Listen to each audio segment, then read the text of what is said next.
Et à 8h17, bienvenue si vous nous rejoignez, c'est Frédéric Villon qui est avec nous pour décrypter l'actu. Il va nous parler ce matin de la plus grande réforme des impôts depuis un siècle, depuis la création finalement de l'impôt sur le revenu. 1915, c'est ça? Oui, c'est ça, en France. Ouais. Voilà, et avec un prélèvement à la source qui vient d'entrer en vigueur, on en parlait hier. C'est l'occasion de nous parler de notre ou de votre argent.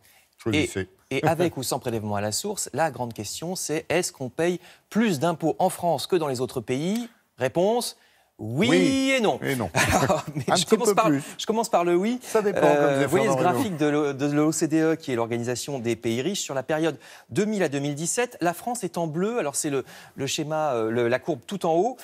Donc, effectivement, on est tout en haut. 46% de ce que nous gagnons part au final à l'État, aux communes, aux régions ou à la Sécu, que ce soit en impôt sur le revenu, en TVA ou en taxes diverses. Vous voyez qu'on est au même niveau. Même, on a dépassé le Danemark. Ah, c'est le Danemark. Qui est en rouge, effectivement. Et puis, surtout, on est très au-dessus de la courbe orange, 37%, ce sont les Allemands. Donc vous voyez, ils sont quasiment à 10 points en dessous de nous.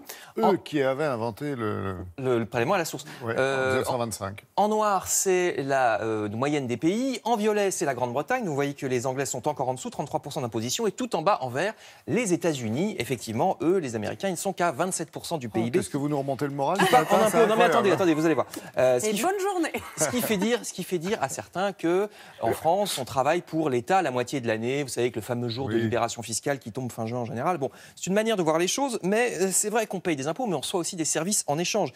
Donc dire, il y a l'école des enfants, il y a les routes, il y a le système de santé. Donc dire jusqu'en juillet... parce que les États-Unis, le système de santé, c'est pas ça. Une seconde, j'arrive. Donc dire jusqu'en juillet, on travaille pour nous et après seulement pour les impôts, pardon, et après seulement on travaille pour nous. Bah oui, mais jusqu'en juillet, on consomme aussi du service public.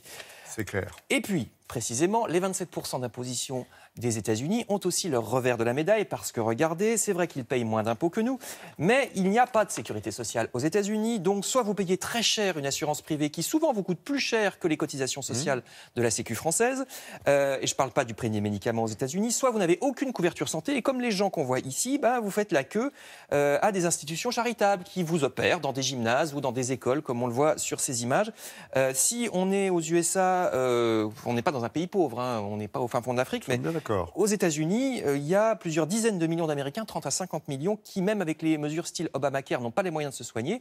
Et puis là, on est chez les Anglais. Chez les Anglais aussi, le taux d'imposition est moindre que chez nous, mais le système de santé britannique est une catastrophe. On estime qu'il y a 15 000 morts supplémentaires dans le système de santé chaque année à cause du mauvais état du système de santé britannique. Et puis il n'y a pas que ça. En Angleterre comme aux États-Unis, les études sont souvent très chères. Cette serveuse londonienne explique qu'elle a dû renoncer à la fac parce qu'elle n'a pas les moyens.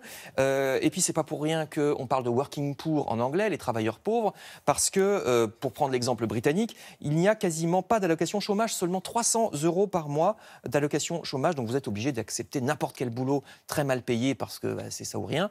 Il y a aussi ce système en Allemagne avec ce qu'on appelle les mini-jobs. Bon, la comparaison est un peu moins flatteuse si on compare la France aux pays scandinaves qui, eux, ont autant d'impôts que nous, voire un petit peu moins, et qui ont aussi un très bon niveau de service public. Mais si on nous compare aux Anglais ou aux Américains... Peut-être un peu plus riche. Oui, mais ça n'a rien à voir puisqu'on parle en pourcentage. Quand même. Autre accusation fréquente envers le fisc français, c'est qu'il sait tout, il vous retrouve toujours. Eh bien, soyez content de ne pas être américain parce qu'aux États-Unis, on le sait peu. Si vous êtes américain, même si vous avez quitté les États-Unis, tant que vous avez la nationalité américaine, vous payez tout de même des impôts aux États-Unis. Et pour ce qui est de la grande nouveauté chez nous du prélèvement à la source, alors de ce point de vue-là, du point de vue inquisitorial, entre guillemets, ça ne change rien, puisque, regardez, même pour les professions libérales, comme les médecins par exemple, pour les médecins, le prélèvement à la source n'est pas plus intrusif qu'avant, puisque de toute façon, ils n'ont toujours pas de feuille de salaire. Donc ce qui se passe, c'est que le fisc compte le pourcentage qui était compté l'année dernière, et il le reporte simplement cette année. C'est la même chose, en fait, pour toutes les professions indépendantes, comme les artisans, les commerçants, on va voir un boucher dans un instant. Donc, report du taux de l'année dernière. Et puis, figurez-vous que vous soyez indépendant ou salarié, vous aurez toujours une déclaration d'impôt à faire en mai. En général, ça tombe au mois de mai. Parce que, indépendant ou salarié, il faut régulariser la situation. Donc, c'est ça qui fait foi. Donc, on remplira toujours la petite feuille en fin avril, début mai.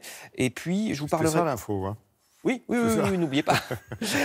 Et puis, je parlerai encore une dernière fois des impôts demain avec cette question, là aussi très importante et revendication des Gilets jaunes. Est-ce que, oui ou non, ce sont les classes moyennes qui payent tout pour tout le monde? Réponse demain.